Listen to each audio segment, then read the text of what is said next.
বিদেশের মাটিতে বাংলাদেশের হয়ে জাদু প্রদর্শন করলেন আলীরাজ। থাইল্যান্ডের ব্যাংককে ইম্প্যাক্ট এক্সিবিশন অ্যান্ড কনভেনশন সেন্টারে অনুষ্ঠিত 3 দিনব্যাপী আন্তর্জাতিক শিশু বিনোদন মেলায় নতুন চমক নিয়ে হাজির হলেন বাংলাদেশের এই জাদুশিল্পী। এই শিশু মেলার ফরেন ট্রেড শোয়ে জাদু প্রদর্শনের জন্য একমাত্র শিল্পী হিসেবে বিশেষ আমন্ত্রণ পান বাংলাদেশের আলীরাজ। প্রতিদিন 30 মিনিটের 2টি শোতে আলীরাজ তুলে ধরেন তার অভিনব ম্যাজিক পারফরম্যান্স, যা পুরো এক্সপো জোনে সৃষ্টি করে আলাদা উত্তেজনা। জাদুশিল্পী আলীরাজ দীর্ঘদিন ধরে বাংলাদেশের পতাকা বিশ্বমঞ্চে তুলে ধরে আসছেন। আমেরিকা, ইউরোপ, এশিয়ার বিভিন্ন দেশসমূহ যেমন ভারত, সিঙ্গাপুর, কোরিয়া, চীন সহ নানা দেশে অসংখ্যবার জাদু প্রদর্শন করে প্রশংসাও কুড়িয়েছেন।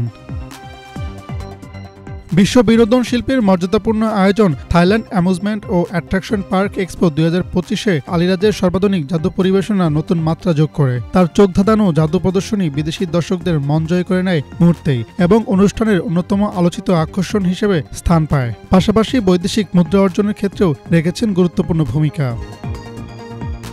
Hasnat Zubair, Bangla Vision, news desk.